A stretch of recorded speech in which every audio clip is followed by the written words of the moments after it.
드디어 다 모았다. 마그네슘, 칼슘, 니켈, 티타늄. 이 녀석들만 있으면 그걸 만들 수 있다고. 아빠 뭘 만들어요?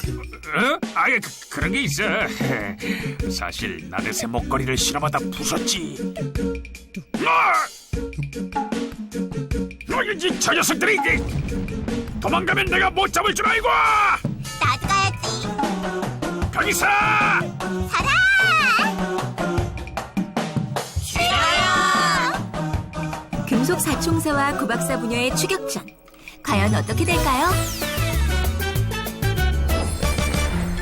우리 생활과 밀접한 다양한 금속들. 모양이 변하는 금속부터 우리 몸속에 들어가는 금속까지. 금속들은 그 종류만큼이나 다양하게 사용되고 있는데요. 기발한 실험실. 오늘은 금속들의 만남, 합금에 대해서 알아보겠습니다.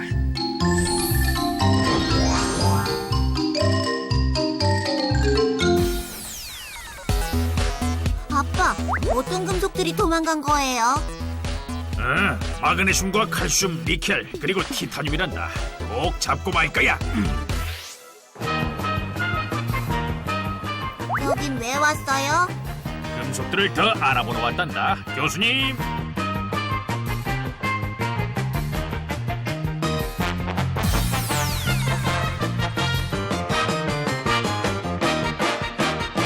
칼슘과 마그네슘은 이 정의에 따르면 주족 원소 금속에 해당하고, 니켈과 티타늄은 전이 금속에 해당을 합니다. 근데 이 네 가지 금속은 어떤 카테고리에 속하는지 상관없이 모두 다 금속 결합이라고 하는 특정한 결합을 하고 있기 때문에 연성과 전성이라고 해서 얇게 펼 수 있는 성질이 있고 길게 뽑아낼 수 있는 성질이 있습니다. 금속 결합이란 금속 결정을 형성하는 금속 원자 사이의 화학 결합을 말하죠. 교수님, 마그네슘과 칼슘에 대해 더 자세히 알려주세요. 특히 마그네슘 같은 경우에는 산화가 잘 되기 때문에 광물에서 많이 발견이 되기도 하고요. 그리고 밀도로 봤을 때 굉장히 가볍기 때문에 초경량 소재에 많이 이용이 됩니다. 우리 몸속에 있는 뼈 같은 경우에는 칼슘 수산화 인회석이라고 하는 화합물로 이루어져 있고요. 그리고 우리가 자주 보게 되는 조개 껍질이라든지 달걀 껍질 같은 것들도 탄산 칼슘이라고 하는 칼슘이 함유된 화합물로 이루어져 있습니다. 그럼 니켈과 티타늄은 어떤가요? 티타늄 같은 경우에는 금속으로서 쓰임새가 굉장히 많은 팔방미인이라고 볼 수가 있겠는데요. 다른 전이금속 원소들에 비해서 밀도가 상당히 낮은 편입니다. 그에 비해서 강도하고 경도하고 내식성이 굉장히 좋기 때문에 항공이라든지 선박 같은 것을 만드는 데 소재로 많이 쓰입니다. 니켈 같은 경우에도 강도와 경도가 좋은 금속인데요. 미국에서 사용되는 5센트짜리 주화를 니켈이라고 이름을 부르기도 하는데, 이 금속의 주화에는 25% 정도의 니켈이 함유되어 있다고 알려져 있습니다.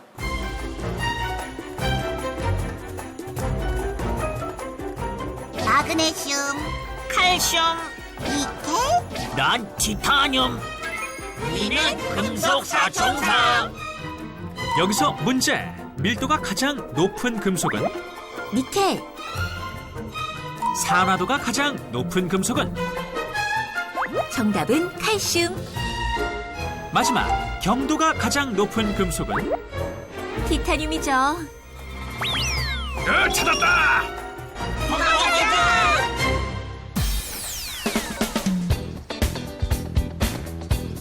여기 숨자. 좋아. 뭔가 준비하는 모습인데요. 어떤 과정인가요? 이거는 이제 저희가 원하는 합금을 녹이기 위해서 도가니의 이제 합금 원소들을 모으는 과정입니다. 저희가 이제 생분해성 합금으로 사용하고 있는 것은 이제 마그네슘 그리고 칼슘 이런 것들이 있습니다. 여기서 잠깐. 과학 상식 타임. 생분해성 합금이란 생체 내에서 분해되어 사라지는 합금을 말한단다. 언제 써요? 넘어져서 다쳤을 때 뼈를 고정하거나 보충하기 위해 몸속에 무엇인가 집어넣는 경우가 있는데, 몸속에 놔두면 여러 문제점들이 생길 수 있고, 그렇다고 또 빼자니 수술을 2번 해야 하니까 한 번 넣고 저절로 없어지도록 한 것이 생분해성 합금이란다. 보통은 이렇게 나사의 형태로 만들어서 수술할 때 사용하지. 아, 그렇구나. 그런데 어떤 금속으로 만들어요? 그건 다른 박사님이 설명해 주실 거야. 박사님! 저희는 주로 뼈에 쓰는 연구를 했기 때문에 지금은 마그네슘, 칼슘을 베이스로 해서 거의 99%가 마그네슘, 칼슘으로 이루어져 있는 그런 소재를 만들었습니다. 이어서 진행해 볼까요? 먼저 마그네슘 원소재를 도가니에 담은 후 주조 장치에 넣습니다. 그 다음 칼슘과 기타 재료를 넣는군요. 네, 맞아요. 마그네슘과 칼슘의 합금이니까요. 이것 같은 경우는 이제 저희가 위에서 녹인 주물이 이제 저희가 중력주조 방식을 사용하기 때문에 아래로 떨어지게 되는데 저희가 원하는 형상으로 금속을 굳히기 위해서 이렇게 아래에 장착하게 됩니다. 자, 그럼 지금은 무슨 과정일까요? 진공 상태를 만드는 것 같은데요. 마그네슘 같은 경우는 산소와 굉장히 결합을 잘하기 때문에 내부에 존재하는 산소를 차단하기 위해서 진공을 잡고 있습니다. 저희가 사용하는 합금 자체가 이제 인체에 사용해야 되기 때문에 굉장히 정밀하게 해야 되기 때문에 이렇게 하고 있습니다. 잠시 후 장치의 문이 열리는 순간 드디어 모든 과정이 끝난 것 같은데요. 과연 그럴까요? 오랜 시간이 지났으니까 마그네슘과 칼슘이 하나가 됐을 것 같아요. 맞아요. 마그네슘과 칼슘의 합금이 탄생했습니다. 생각보다 투박한 모습이네요.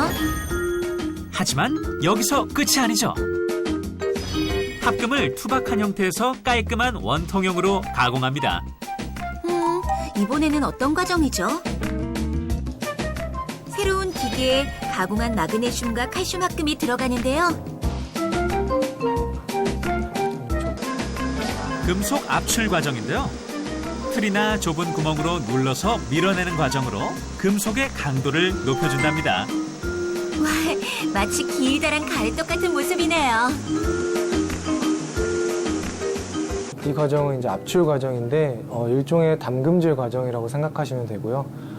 저희가 이제 적절한 열과 압력을 가해서 이제 모양을 바꾸게 되면서 인체 사용하는 데 있어서 좀 더 유용하게 바꾸기 위해서 하는 과정이 되겠습니다. 이러한 과정을 통해 마그네슘과 칼슘의 합금은 보다 단단해졌는데요. 바로 이 마그네슘과 칼슘의 합금이 생분해성 합금이랍니다. 그런데 합금이 몸에 들어가도 괜찮을까요? 실제로는 모든 금속들이 부식이라는 과정을 거치거든요. 속도의 차이가 있을 뿐이고요.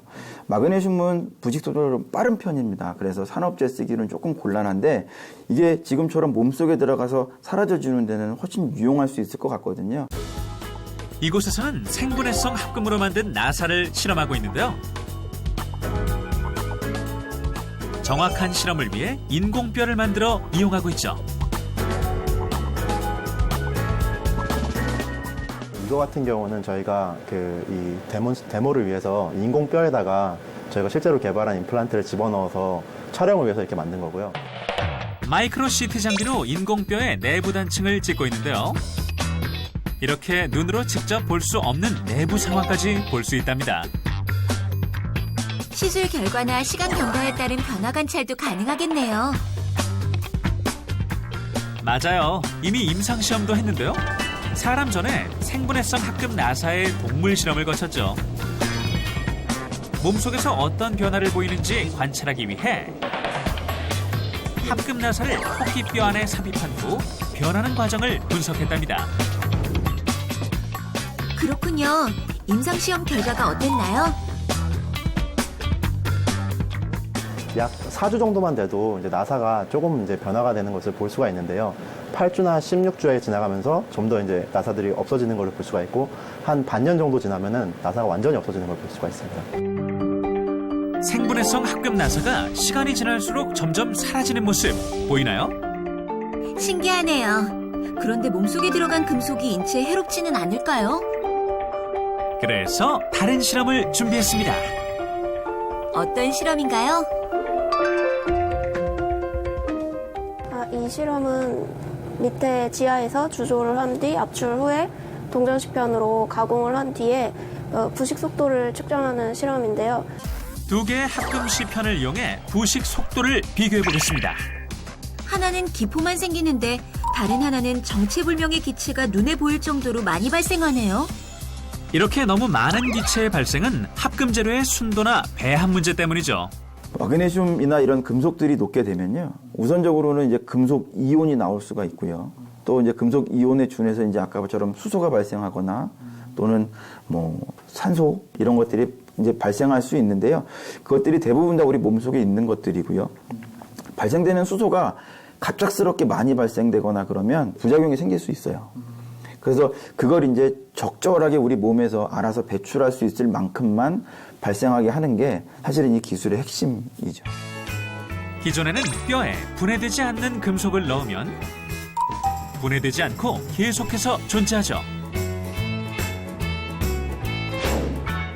하지만 생분해성 합금을 넣으면 뼈에 흡수되듯이 생분해성 합금이 사라진답니다.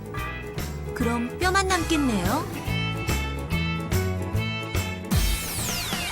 더 많은 정보를 얻기 위해 생분해성 합금 나사 인체 임상시험을 진행한 병원을 방문했습니다. 네, 박사님 안녕하세요. 이분이 바로 아주대학교 병원 정형외과 한경진 교수님입니다.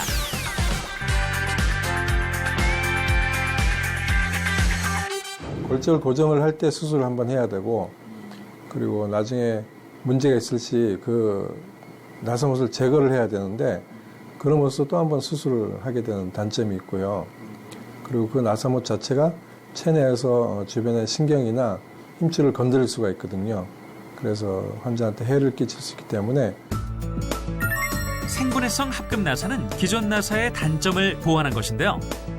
때문에 몸속에서 사라지는 생분해성 합금 나사의 필요성은 점점 증가하고 있답니다.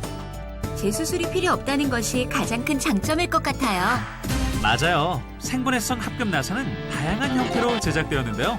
지난 2013년 중반부터 약 2년 동안 53건의 임상시험을 진행했습니다. 임상시험의 기준은 어땠나요? 당시 임상시험의 기준은 성인 20세 이상의 단순 골절 환자로 특별한 지병이 없는 사람을 대상으로 했죠. 골 조직, 주변 골 조직이 어떤 이상 반응을 일으키는지 그런 걸 조사하는 게 목적이거든요. 그런데 주안점을 두기 때문에 어느 정도 그 환자 대상을 좀 좁게 해서 시술을 했습니다. 임상시험에서는 생분해성 금속 나사가 모두 사라지는 것을 확인했다고 합니다. 그럼 임상시험 과정 중 어떤 점이 어려웠을까요? 저희가 그 강도가 약하다는 거에 굉장히 조금 걱정이 되기 때문에 그걸 조심해서 했는데 부러진다거나 뭐 손상이 간다거나 진행이 안 된다거나 그런 점은 없었거든요. 그동안 수차례 생분해성 합금 나사의 임상시험을 진행하셨을 텐데요. 의료진 입장에서 본 생분해성 합금 나사의 장점은 무엇일까요? 환자한테 이제 수술을 2번 할 걸 1번을 줄일 수 있고, 또 환자 자신도 수술 1번만 받으면 되고, 또 여러 가지 그 의료 비용 면이나 환자의 그 건강 면에서도 굉장히 유리하죠. 우리의 신체에는 다양한 크기의 뼈가 존재합니다. 과연 생분해성 합금 나사는 어디까지 사용할 수 있을까요? 현재로서는 그 강도, 재료상의 강도가 기존의 재료보다 좀 약하기 때문에 처음부터 큰 뼈에 적용하기는 좀 어려웠고, 그래서 작은 뼈에 적용하려고 하다 보니까 손하고 손목뼈에 골절에 주로 적용을 했습니다. 적용할 수 없는 부위라면은 이런 이제 상완골이나 대퇴골이나 또 하퇴골 같이 크고 굵은 뼈, 그런 부위는 아직 큰 나사못이 개발되어 있지 않기 때문에 거기에는 아직 사용할 수가 없습니다. 마그네슘, 칼슘, 합체. 저희는 이곳에서 할 일이 있습니다. 포기하세요. 마그네슘과 칼슘 둘이 합쳐서 생분해성 합금 나사가 됐으니 포기해야겠구나. 네, 아빠. 다른 금속들 찾으러 가봐요. 지금까지 계속 합금 하는데 합금이 뭔가요? 일단 합금이라는 거는 일단 우리가 2가지 이상의 금속을 섞는 것이라고 알려져 있는데, 좀 더 과학적으로 얘기하자면은 합금은 금속의 고용체라고 말하는데요. 고용체라는 거는 마치 우리가 소금을 물에 녹여서 용액을 만드는 것처럼 고체와 고체가 서로 그렇게 균일하게 섞여 있는 것을 말합니다. 우리 금속이라고 하면 보통 여기서 보시는 것처럼 은색으로 되어 있는 공들이 금속 원자의 위치라고 보시면 됩니다. 이런 것들이 합금을 만들 때는 이 결정 구조를 미세하게 조절해서 새로운 종류의 금속을 만들어내는 거라고 볼 수 있습니다. 합금에는 크게 두 가지 종류가 있는데요. 원래 있던 금속에 있던 자리에 그대로 다른 금속이 들어가는 것을 우리가 치환형 합금이라고 부르고, 금속들이 쌓여있는 이 결정질 중에서 사이사이에 빈 공간에 다른 금속이라든지 비금속 원소가 들어가는 것을 침입형 합금이라고 부릅니다. 원래 금속이 있던 자리에 다른 금속이 들어가는 것은 치환형 합금. 금속 사이사이에 다른 금속이 들어가는 것은 침입형 합금. 여기 숨을까? 이곳에서도 합금을 만날 수 있나요? 네, 맞습니다. 과연 이곳에서 만날 수 있는 합금은 무엇일까요? 저희가 취급하는 형상기억 합금은 니켈, 티타늄계 형상기억 합금이고요. 가장 그 형상 기억성이 우수하고 여러 가지 특성이 좀 나은 부분이 있어서 세계적으로 많이 사용하고 있는 게 니켈, 티타늄 형상기억 합금입니다. 실험을 위해 늘리고 또 늘려봅니다.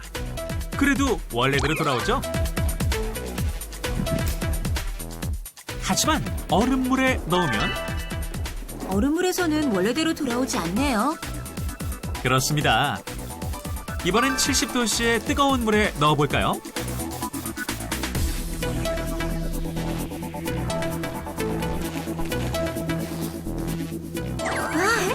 스프링이 원래대로 돌아오네요. 설계하는 온도는 그 니켈, 티타늄의 배합비가 가장 중요한 그 인자고요. 티타늄 양이 많아질수록 온도가 높아지고요. 그 반대의 경우는 뭐 니켈 양이 많아졌을 때.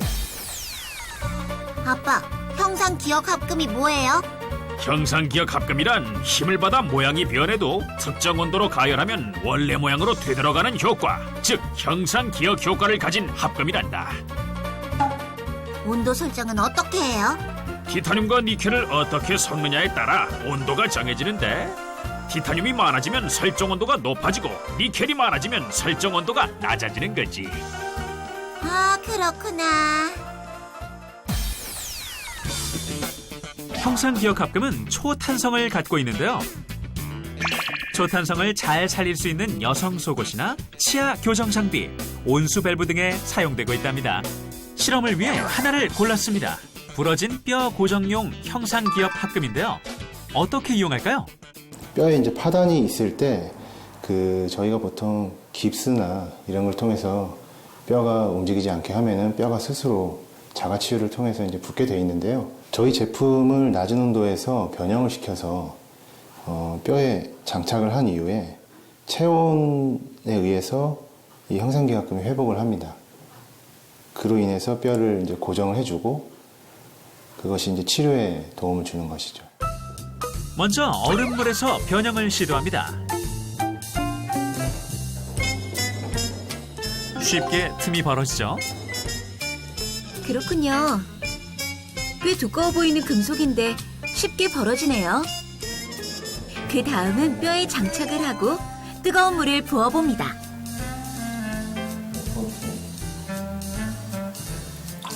그랬더니 원래 모양으로 돌아가네요.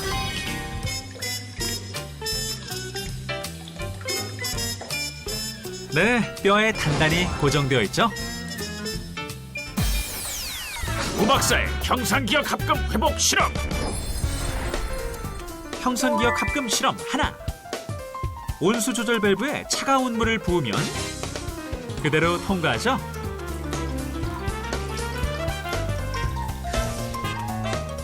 이번엔 반대로 뜨거운 물을 부어볼까요? 뜨거운 물은 통과하지 못하네요. 네, 형상기억 합금 스프링과 일반 스프링을 함께 넣어서 온수의 흐름을 조절한답니다. 형상기억 합금 실험 둘. 형상기억 합금에 전기를 흘려보냅니다. 과연 어떻게 될까요? 와, 전기에 의해서도 원래대로 돌아가는군요. 네, 금속에 흐르는 저항으로 인해 열이 발생해서 원래대로 돌아가는 거랍니다. 형상기억 합금 실험 셋. 이번엔 뜨거운 바람입니다. 역시 형상기억 합금이 원래 모습을 회복하죠.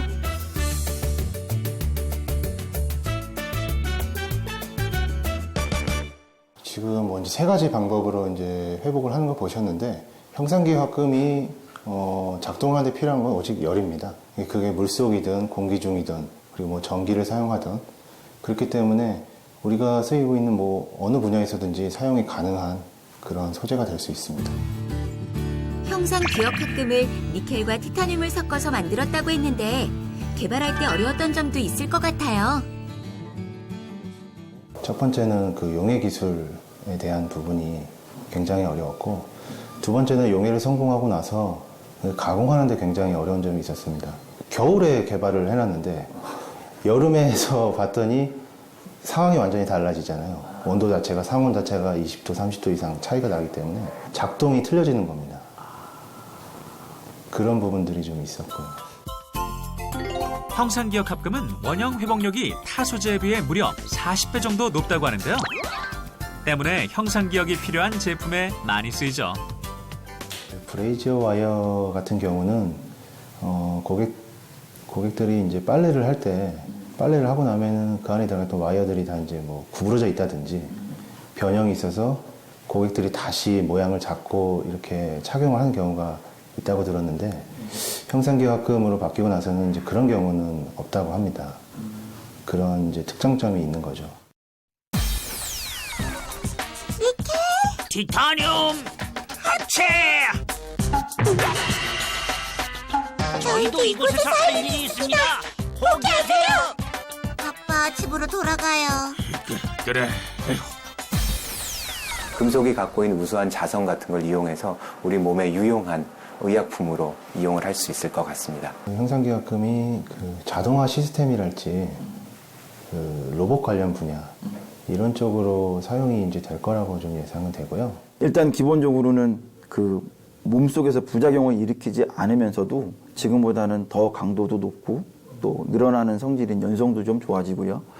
그 다음에 분해되는 속도도 조금 더 느려서 우리가 어떤 부위에라도 쓸 수 있게끔 가는 것, 그게 아마 가장 큰 극복해야 될 부분이 아닌가 싶습니다. 과학기술의 발전으로 금속과 인간의 사이는 점점 더 가까워지고 있습니다. 금속과 금속의 만남, 합금. 합금은 단일 금속의 한계를 넘어 새로운 영역을 개척하고 있는데요. 합금의 비밀을 풀면 우리의 미래를 엿볼 수 있지 않을까요? 아이고, 결국 다 놓쳐버리고 말았네. 아빠 힘내세요. 미래가 있잖아요. 그래, 고맙다.